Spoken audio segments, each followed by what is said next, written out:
हम लोग जो है पिछला टॉपिक पढ़े परावर्तन का नियम। परावर्तन का कितना नियम होता है और परावर्तन के बारे में आपतन कोण, आपतित किरण, परावर्तन कोण, परावर्तित किरण, आपतन बिंदु, अभिलंब, इस सब के बारे में जाने। अब थोड़ा सा एक टॉपिक है प्रतिबिंब। तो प्रतिबिंब के बारे में हम नेक्स्ट टॉपिक जो है, ये टॉपिक जो हम लोग शुरू कर रहे हैं वो प्रतिबिंब के बारे में कि प्रतिबिंब है क्या। तो देखिए प्रतिबिंब जो मान लीजिए कहीं से कोई किरण आ रही है, जैसे मान लीजिए कि प्रकाश की किरण, जैसे सूर्य का प्रकाश देख लीजिए। तो सूर्य का प्रकाश जब आता है तो किसी मान लीजिए कि कोई दर्पण है, दर्पण का मतलब ऐनक। तो दर्पण से टकरा के जिस बिंदु से होके जाता है, यानी दर्पण से टकराने के बाद में जहां पर उसका कटान बिंदु बनता है वहां पर क्या बनता है, प्रतिबिंब बनता है। जैसे मान लीजिए हम ऐनक में मुंह देखते हैं, तो ऐनक में मुंह देखते हैं तो जितना पीछे होते हैं तो प्रकाश, देखिए सबसे पहले प्रकाश को हमको, प्रकाश के बिना हम आंख से नहीं देख सकते हैं और आंख नहीं तो प्रकाश को भी नहीं देख सकते, यानी दोनों एक दूसरे के पूरक है। या कैमरा की भांति काम करती है हमारी आंख।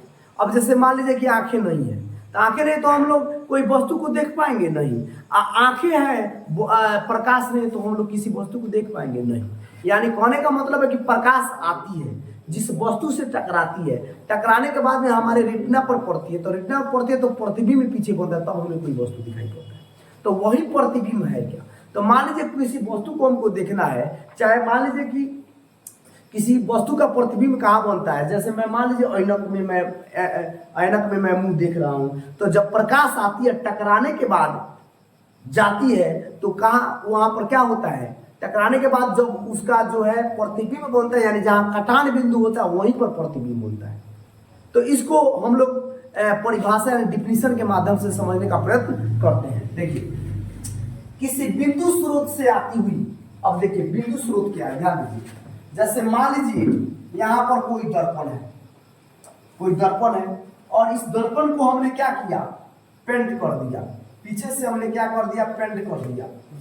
और पेंट करने के बाद मान लीजिए यह मुख्य अक्ष है।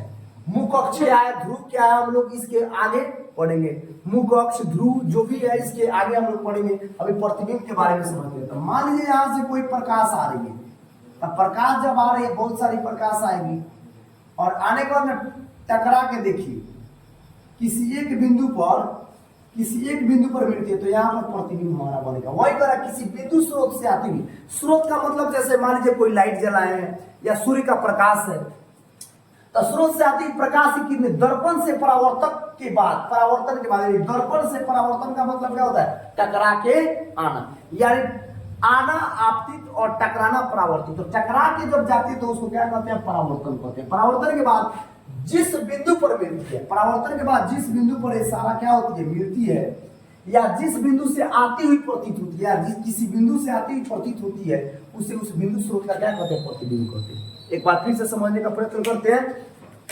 जैसे देखिए किसी बिंदु स्रोत से आ रही प्रकाश की किरणें, किसी बिंदु स्रोत से आ रही प्रकाश की किरणें दर्पण से, यानी यह दर्पण हो गया, हम लोग का क्या हो गया, दर्पण हो गया। तो दर्पण से परावर्तन के बाद, यानी परावर्तन के बाद जिस बिंदु पर मिलती है, जिस बिंदु पर यानी यहाँ पर मिलती है या मिलती हुई प्रतीत होती है, चाहे आती हुई प्रतीत होती है, उस बिंदु स्रोत का क्या कहते हैं, प्रतिबिंब कहते हैं। तो प्रतिबिंब कितने प्रकार के होते हैं, तो दो प्रकार के, वास्तविक प्रतिबिंब और काल्पनिक प्रतिबिंब। काल्पनिक प्रतिबिंब को आभासी प्रतिबिंब भी कहते हैं। दर्पण कितने प्रकार के होते हैं, दो प्रकार के। कौन कौन, तो वास्तविक प्रतिबिंब, काल्पनिक प्रतिबिंब। तो आइए हम लोग वास्तविक प्रतिबिंब के बारे में समझने का प्रयत्न करते हैं। किसी बिंदु स्रोत से आती किरणें, अब जैसे देखिए हम लोग फिगर के माध्यम से समझते हैं। किसी बिंदु स्रोत से आती किरणें परावर्तन के बाद जिस बिंदु पर वास्तव में मिलती है, उसे उस बिंदु का वास्तविक प्रतिबिंब कहते हैं। जैसे देखिए मान लीजिए यह हमारा दर्पण हो गया, दर्पण हो गया। अब यह मुख्य अक्ष हो गया। तो जब कोई वस्तु आती, कोई किरण आती है, टकरा के देखिए, टकराने के बाद में यहां पर मिल रही है, तो किसी बिंदु स्रोत से आती किरणें परावर्तन के बाद जिस बिंदु पर वास्तव में मिलती है, जिस बिंदु पर वास्तव में मिलती है, उस बिंदु स्रोत का वास्तविक प्रतिबिंब कहते हैं। अब थोड़ा सा इसके बारे में जानने से पहले थोड़ा सा हम काल्पनिक प्रतिबिंब के भी बारे में जान लेते हैं, ताकि दोनों का डिफरेंस जो है दोनों का डिफरेंस जब होगा तो आप लोग को समझ में आ जाएगा, यानी क्या क्या भिन्नता है समझ में आ जाएगा। अब देखिए, अब काल्पनिक प्रतिबिंब चाहे आभासी प्रतिबिंब किसी बिंदु स्रोत से आ रही, मान लीजिए कि यहाँ पर एक दर्पण है, मान लीजिए दर्पण है, दर्पण है, तो कहने का मतलब है कि किसी बिंदु स्रोत से आती किरणें अपवर्तक, मान लीजिए किसी बिंदु स्रोत से आ रही है, चाहे नीचे पेंट कर देते हैं, तो मान लीजिए यहां से आती है, तो आने के बाद में चाहे यहां से आती है, इधर कर लेते हैं नीचे, यहां से आती है, टकराने के बाद में ऐसे जाएगी, टकराने के बाद में ऐसे जाएगी, टकराने के बाद में ऐसे जाएगी। मतलब कहने का अर्थ है, देखिएगा आप लोग किसी गेंद को फेंक के देखिए, जस्ट लाइक आप लोग जैसे किरण है, प्रकाश की किरणें हैं, आप लोग बॉल को समझ लिए कि यह किरण है, तो जैसे फेंकिएगा कोना पर जाएगी तो वैसे ही टकरा के वापस आएगी। आप लोग जो है नेक्स्ट टॉपिक में हम लोग बॉल के प्रयोग से समझने का प्रयत्न करेंगे। और सीधे बॉल को गिराइए तो सीधे आपके हाथ में आएगी, सीधे गिराइए तो सीधे आएगी, थोड़ा सा तिरछा गिराइए, मान लीजिए थोड़ा सा तिरछा बॉल को ऐसे गिराते हैं तो टकरा के इधर जाएगी, थोड़ा सा ऐसे गिराते हैं टकरा के ऐसे जाएगी। यानी जैसे हम बॉल को नीचे की तरफ फेंकेंगे वैसे ही टकरा के ऊपर की तरफ आएगी। लेकिन यह प्रतीत कैसे हो रही है, देखिए, तो ये प्रतीत हो रही है कि नहीं कि यहां से आ रही है, देखिए ये प्रतीत हो रही है कि यहां से आ रही है, यह प्रतीत हो रही है कि नहीं यहां से आ रही है, तो देखिए यानी यह प्रतीत हो रही है। तो यही किसी बिंदु स्रोत से आती किरणें, किसी बिंदु स्रोत से आती किरणें अपवर्तन के बाद जिस बिंदु से आती हुई प्रतीत होती है, तो अपवर्तन के बाद किस बिंदु से आती हुई प्रतीत हो रही है कि लग रहा है कि इधर से आ रही है, लेकिन वास्तव में यहां से गई है, टकरा के यहां आई है, लेकिन लग क्या रहा है यहां से आई है।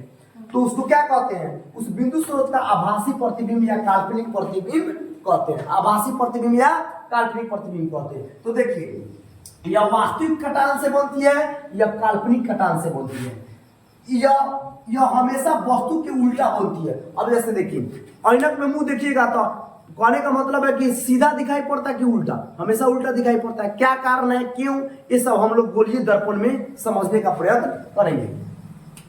तो देखिए लग रहा है कि टकरा के आ गई है, लेकिन इसमें देखिए ये लग रहा है कि नहीं कि इधर से आ रही है। जैसे मान लीजिए यह दर्पण हो गया, तो वस्तु जब इधर पेंट कर दिया गया, टकरा के इधर आ रही है, टकरा के देखिए तो इधर आ रही है, टकरा के देखिए तो इधर आ रही है, लेकिन ये प्रतीत कहां से हो रही है, यहां से आ रही है, यहां से आ रही है, यहां से आ रही है, यानी प्रतीत हो रही है कि नहीं। तो वास्तविक प्रतिबिंब इसको कहेंगे, इसको क्या कहेंगे, काल्पनिक प्रतिबिंब। यह वस्तु से हमेशा क्या बनती है, उल्टा बनती है, यह वस्तु से हमेशा क्या बनती है, अपेक्षा सीधा बनती है। वस्तु की अपेक्षा हमेशा वास्तविक प्रतिबिंब उल्टा बनेगी, और काल्पनिक प्रतिबिंब वस्तु की अपेक्षा हमेशा सीधा बनेगी। वास्तविक प्रतिबिंब को पर्दे पर उतारा जा सकता है, काल्पनिक प्रतिबिंब को पर्दे पर नहीं उतारा जा सकता है, क्योंकि यह काल्पनिक आती हुई प्रतीत हो रही है, काल्पनिक प्रतिबिंब है, यह वास्तविक प्रतिबिंब है, इसे हम पर्दे पर उतार सकते हैं, इसको हम पर्दे पर नहीं उतार सकते हैं। यह अपेक्षा हमेशा वस्तु की अपेक्षा उल्टा होता है, या वस्तु की अपेक्षा हमेशा क्या होता है, सीधा होता है। एक स्क्रीनशॉट इसका ले लीजिए, फिर हम आगे गोलीय दर्पण के बारे में समझने का प्रयत्न करते हैं। अब आइए हम लोग समझते हैं वास्तविक प्रतिबिंब और काल्पनिक प्रतिबिंब में अंतर। ऐसे तो बता दिया गया कि वास्तविक प्रतिबिंब को पर्दे पर उतारा जा सकता है, काल्पनिक प्रतिबिंब को पर्दे पर नहीं उतारा जा सकता है। वास्तविक प्रतिबिंब वास्तविक कटान से बनता है, काल्पनिक प्रतिबिंब काल्पनिक कटान से बनता है। लेकिन फिर भी कुछ लोग का ये कहना रहता है कि सर नोट्स चाहिए, तो नोट्स के रूप में यह हो ही गया। आइए हम देखते हैं, यह किरणें को वास्तविक कटान से बनता है, वास्तविक प्रतिबिंब इसका यह किरणों के वास्तविक कटान से बनता है, आभासी प्रतिबिंब किरणों के काल्पनिक कटान से बनता है। दूसरा, यह प्रतिबिंब हमेशा उल्टा बनता है, यह प्रतिबिंब हमेशा सीधा बनता है। जैसे कि हम फिगर के माध्यम से इसके पहले वाला टॉपिक को समझाए थे, इस प्रतिबिंब को पर्दे पर उतारा जा सकता है, या प्रतिबिंब को पर्दे पर नहीं उतारा जा सकता, प्रतिबिंब को पर्दे पर नहीं उतारा जा सकता। यह दर्पण के सामने बनता है या दर्पण के पीछे बनता है, यानी दर्पण के सामने बनता है और ये दर्पण के पीछे, जैसे कि हमने अभी बताया है। जैसे देखिए यह दर्पण के सामने बनता है, दर्पण के सामने, यह क्या होता है, दर्पण के पीछे बनता है। जैसे मान लीजिए ऐसे आया तो दर्पण के पीछे बन रहा है कि नहीं, तो यह दर्पण के सामने बनता है या दर्पण के पीछे बनता है। अब एक और दर्पण है समतल दर्पण। तो समतल दर्पण का प्रतिबिंब के बारे में हम लोग समझ लेते हैं कि समतल दर्पण की क्या विशेषताएं हैं। तो देखिए, यह प्रतिबिंब काल्पनिक होता है, इसे पर्दे पर नहीं उतारा जा सकता। दूसरा, प्रतिबिंब सीधा होता है। तीसरा, वस्तु के समान आकार का होता है। चौथा, प्रतिबिंब समतल दर्पण के उतना ही पीछे होता है जितना वस्तु के समतल दर्पण के सामने होते हैं। मान लीजिए कि दर्पण के सामने, अगर कोई दर्पण के सामने समतल दर्पण है और सामने रखते हैं, तो जितना का डिस्टेंस यहाँ पर होगा उतना ही का डिस्टेंस पीछे बनेगा प्रतिबिंब। तो और चौथा है, पांचवा है नहीं चौथा, प्रतिबिंब समतल दर्पण के उतना ही पीछे होता है जितना वस्तु के समतल दर्पण के सामने होता है। पांचवा, यह पार्श्व बी परिवर्तन दर्शाता है। पार्श्व बी परिवर्तन, आइए अब हम लोग समझते हैं कि बी परिवर्तन क्या है और पार्श्व परिवर्तन क्या है। तब बी परिवर्तन, ये दोनों जो होता है, बी परिवर्तन और पार्श्व परिवर्तन। विवर्तन एक टॉपिक छूटा हुआ था। जैसे देखिए, विवर्तन के बारे में हम समझा देते हैं। जब प्रकाश अपने रास्ते में किसी छोटी सी अपारदर्शी वस्तु को पार नहीं कर पाती है, तो वहां से तीक्ष्ण यानी थोड़ा सा किरणें जो क्या होती है, टकरा के जाती है यानी मुड़ जाती है, तो उसको क्या करते हैं, कहते हैं विवर्तन कहते हैं। यानी 19वीं शताब्दी में उसका क्या हुआ था, खोज हुआ था। तो देखिए, बी परिवर्तन और पार्श्व परिवर्तन। तब बी परिवर्तन और पार्श्व परिवर्तन है दोनों जो है 180 डिग्री के एंगल पर घूमती है। तो यहाँ पर थोड़ा सा फिगर के अनुसार समझते हैं। यहाँ पर मान लीजिए ये पी है, ये मान लीजिए पी है, तब पी है तो इसमें क्या हो जाएगा, एक फिगर के साथ देखते हैं। तो यानी क्षैतिज यह होता है, यह क्षैतिज रेखा होता है। तो क्षैतिज से क्या होती है कि यह घूम जाती है, यानी नीचे की तरफ आ जाएगी, तो आपका क्या हो जाएगा, ऐसे बनेगा।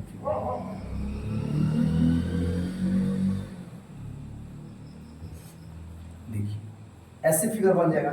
यानी क्षैतिज अक्ष के परितः 180 के कोण पर घूम जाती है। तो क्षैतिज अक्ष के परितः 180 के कोण पर घूम जाती है, तो इसे कहेंगे बी परिवर्तन। और पार्श्व परिवर्तन जो होता है, जैसे मान लीजिए यह पी है, तो यह जो है घूम जाएगी इतना पर, ऐसे घूम जाएगी। तो यानी उदग्र का मतलब होता है खारा, यानी उदग्र माने खारा, क्षैतिज माने सोया, यानी सोया रेखा। तो देखिए, तो बी परिवर्तन जो होता है क्षैतिज अक्ष से के परितः 180 घूम जाते हैं। देखिए, तो क्षैतिज अक्ष के परितः 180 नीचे आ गई, तो इसको कहेंगे बी परिवर्तन। पार्श्व परिवर्तन जो होता है यानी उदग्र यानी खारा जो है, तो यहां से ऐसे घूम जाती है, यहां से क्या घूम जाती है, ऐसे घूम जाती है। तो ऐसे तो क्या हो जाएगी, ऐसे हो जाएगी, तो इसको कहेंगे पार्श्व परिवर्तन। यह क्या हो जाएगा, बी परिवर्तन। या बी परिवर्तन हो गया, या क्या हो गया, पार्श्व परिवर्तन हो गया। एक बार फिर से समझ लीजिए, बी परिवर्तन क्षैतिज से क्या, क्षैतिज के परितः 180 डिग्री घूम जाती है। तो देखिए, ऊपर है तो नीचे हो गई। क्षैतिज का मतलब सोया हुआ यानी बीच से, और उदग्र का पार्श्व परिवर्तन का मतलब होता है कि उदग्र से ऐसे है तो ऐसे हो जाएगी। तो देखिए, ऐसे हो गया। तो यानी 180 के क्षैतिज यहाँ पर हो जाएगा, क्षैतिज अक्ष के परितः 180 डिग्री के कोण पर घूम जाती है, उसे बी परिवर्तन। और पार्श्व परिवर्तन उदग्र अक्ष के परितः 180 के कोण पर घूम जाती है, उसे क्या कहेंगे, पार्श्व परिवर्तन। इसका एक स्क्रीनशॉट